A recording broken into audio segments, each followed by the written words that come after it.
It was empty. What's going to happen, you'll have to start and get down to the end of the runway.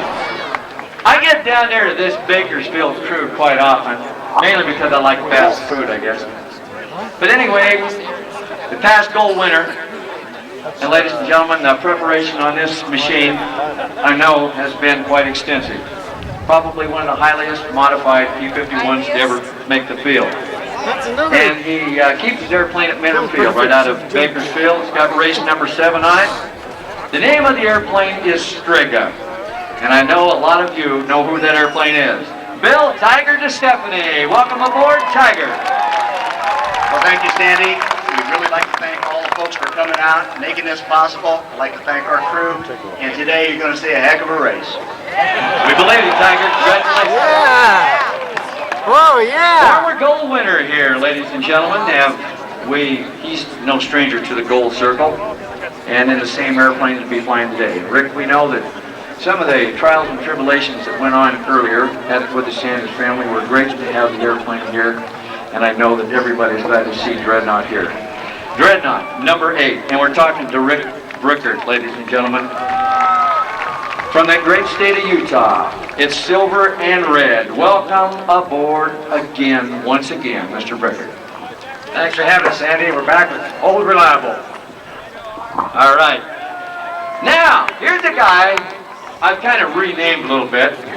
You got a new nickname, Skip. He flies one of the most beautiful, custom, specially made and only made for unlimited air racing. First one to ever break the mold and say we're going to build a new unlimited racer. It does use a Merlin engine, but the airplane was cut metal, the first unlimited racer to ever do this. It's got number 18 on the side of it, and as we know, as the fans know, it's usually flown by Steve Hinton. Steve's recuperating from a minor accident that he had in Southern California, and I'm happy to say he's feeling real good, and he even flew the Pace plane. But Skip Holm from Woodland Hills, California is the pilot. I call him Scoop, and I'll tell you why. I'm doing a little test work on the airplane here a while back. Skip got that thing going so fast that he took half the scoop off. So we call him Skip Scoop Holm. Welcome, Skip. Now I'm really confused. Thank you all you folks for coming out here, and I think you're going to see a really great race. The little scooter here really smokes. Okay. Well, I know there's a lot of fans lined up for this one. It's old familiar colors, of course, of purple and white have gone by the way, and it sports the new beautiful copper and gold paint job for the last few years. And he is all the way back from Maryland Heights, Georgia. Now that's where he makes his home. Missouri, I'm sorry. And it's race number 77, and I think a lot of folks out there, we've heard him chant, "Rare Bear, Rare Bear." Well, here is the pilot of the Rare Bear, Mr. Lyle Shelton, who also holds the honor of having the world's fastest propeller-driven airplane. Lyle? Thanks, Sandy. I hope you're right. We'll find out today who really has the world's fastest propeller-driven airplane. I hope it's us. My thanks to the Reno people, all the great fans, all the participants, all the competitors, and let's have a heck of a race. Without further ado, for the very serious portion, ladies and gentlemen, the pilot safety briefing, the one and only Mr. Bob Hooper. Thank you, Sandy. Well, gentlemen, this is what we've all been waiting for all week. I'll run through the routine we've run through so many times. If you have an emergency, declare your position, declare what type of emergency you have, and go for the altitude. And remember, you can trade off the altitude for airspeed to position yourself anywhere around the course for landing. When you get to the altitude where you get to your best glide speed, then pick that up and hold it until you get back down to the point where you intend to land. And you can increase your speed by pulling the propeller lever aft or decrease it by going forward. And of course, if you find you're a little hot after you've gotten up on the, pretty close to the runway, you can side slip or do S-turns to dissipate the airspeed. When you have an emergency, we all know that it seems to come in bunches. So if we have more than one emergency, whoever's on the first one, once you get on the ground, get it off to the side of the runway and make room for someone else should we have another.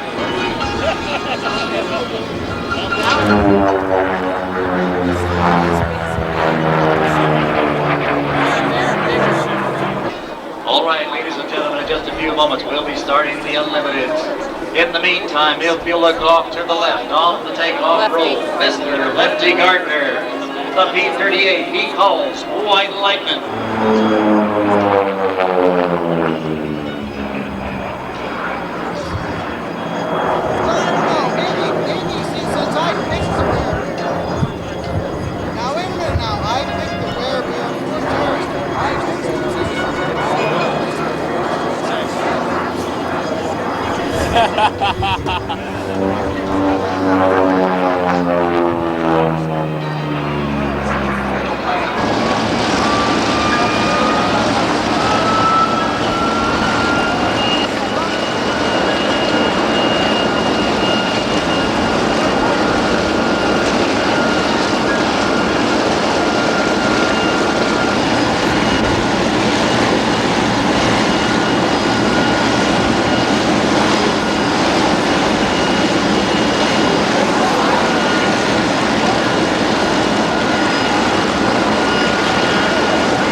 About the airplane one more time.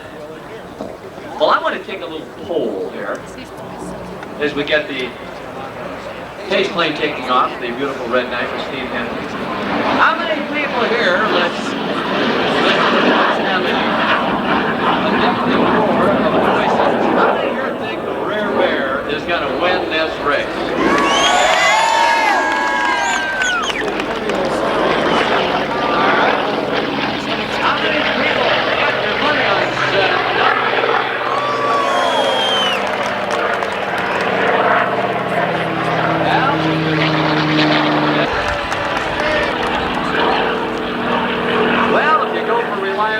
How many people for the number one, the Old Coast Corsair?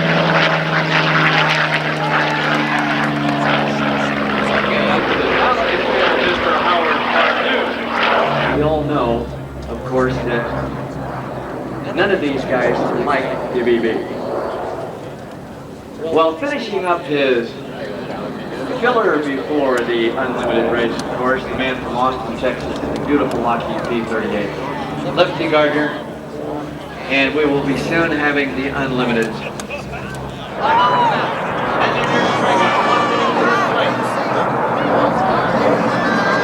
But skip home as he walks right on by the Bearcat. Those very, very short weights, and look up high. That's DeStefani there. Tiger DeStefani in Strega number 7. Now they're coming off the fastest part of the course. That's pylon number 6. And it looks like, yes it is Tiger DeStefani, him and Shelton, have a duel right off the bat. And the Bearcat starts its move, but they're going to have the ghost on to catch Tsunami. Oh, is he going to catch him? He is going to go around it before they get into the 8th pylon turn. Go, go, go, go, go!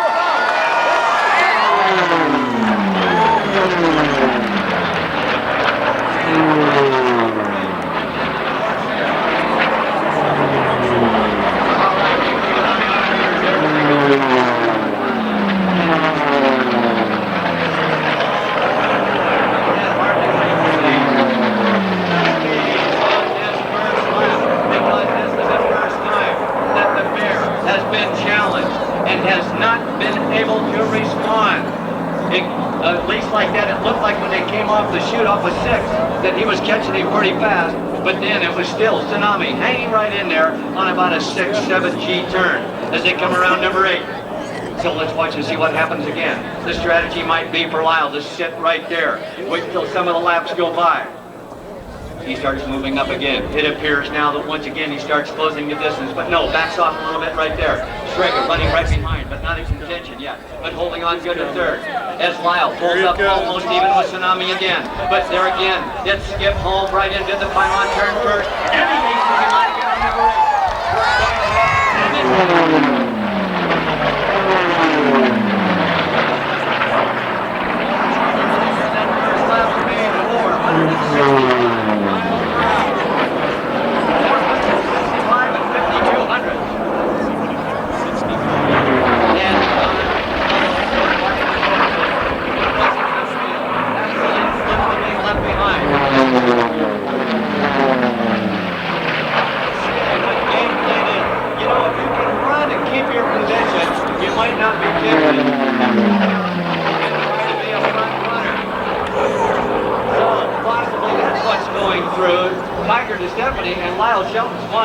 Just keep him in sight and then wait till the last 2 laps or the last lap. Again, they mix it up as they come down the straight. It looks like the Rare Bear pulling up even. He's passing him on the outside, or is he holding his own? It's gotta be. Skip home into the pylon with Lyle having to go wide. Here comes Tsunami. And here goes the Rare Bear.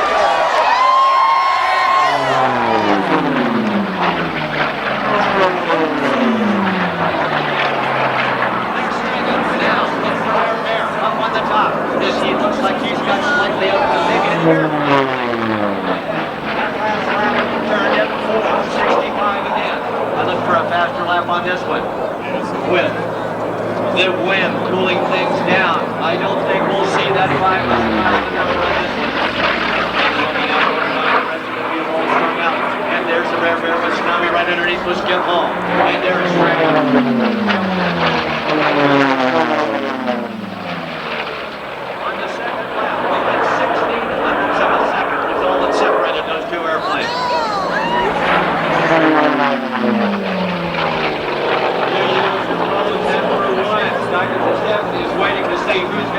Before he goes to the full power. If he's not like there already, there goes the Bear out. It looks like by hitting the nitrous, he's able, but he can't stay on it for that long.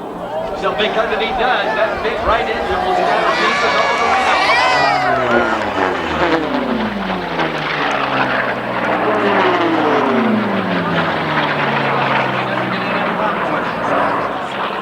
They're not even in the picture today.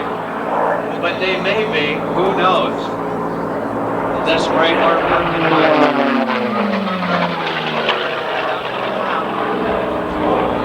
Here he is. Okay, this time.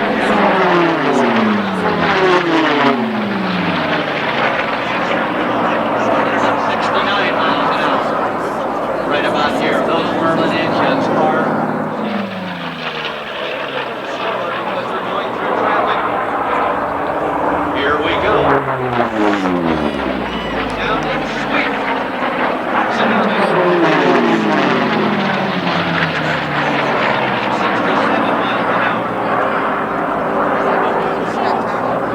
got a 4-second and 52 hundredths distance between first and second. This happening as Lyle Shelton beats the boys coming around pylon number 6.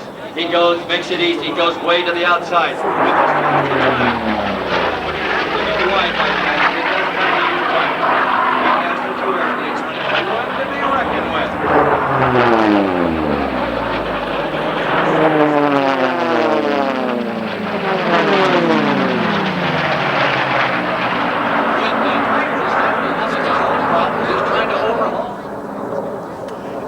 Just mentioning the sponsorship of these people.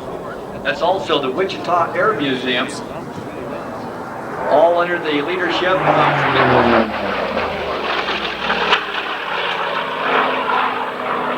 Lyle Shelton, a true competitor, ladies and gentlemen, but not any more so than Skip Holmes and Tiger.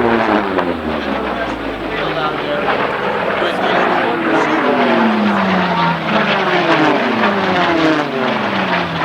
Keep her fingers crossed here. He's probably got a no power situation. He is looking good. Looking good. Good job, 7, and when you get it under control, if you can get off to the left. All right, you heard the call from Bob Hoover. You did a good job, 7. You're looking good, and he's got it on the ground. No problem. Well, at least Tiger had enough power to almost make it back to the pits.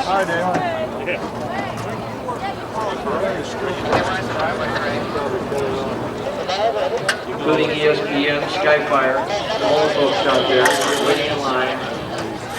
You see that jubilant crew.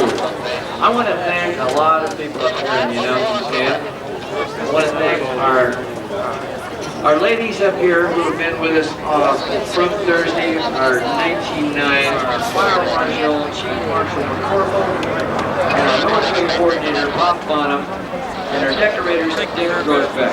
All those fine people have made this a very, very pleasant affair to come to. There he is, sitting down. The Rare Bear with the brand new 3-bladed prop on it this year broke his own record. How about a nice round of applause? Your race announcer, Mr. Sandy Sanders. Thank you, Rick.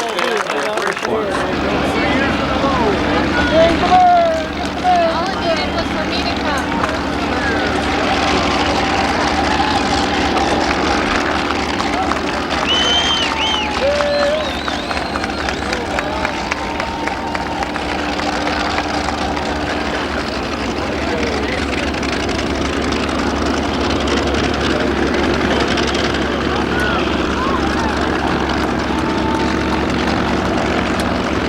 Okay, he'll be shutting it down in just momentarily here. Let me thank my two unofficial timers up here, folks. They were right on the money all 4 days. Sharon Rose and her husband, Doug, thank you so much. I know it's a big help, and I know you both got to appreciate that time.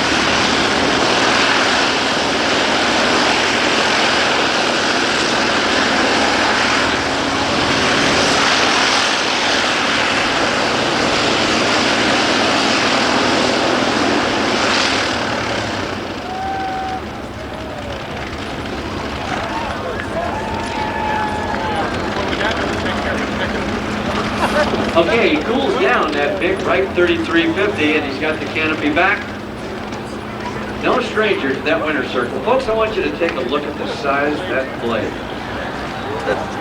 Somebody said it looked like the Queen Mary up here. I've got to agree with him. Now, they're going to be surrounded by the news media and ESPN, and rightfully so. Let's everybody hear. I think he can hear you out there. Let's hear it for the Rare Bear and Lyle Shelton. And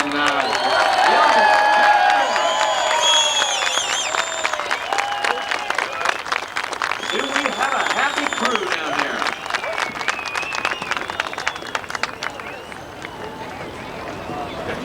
Well, here's some news too. The second place airplane, Skip Holmes in Tsunami, also broke the old record at 462.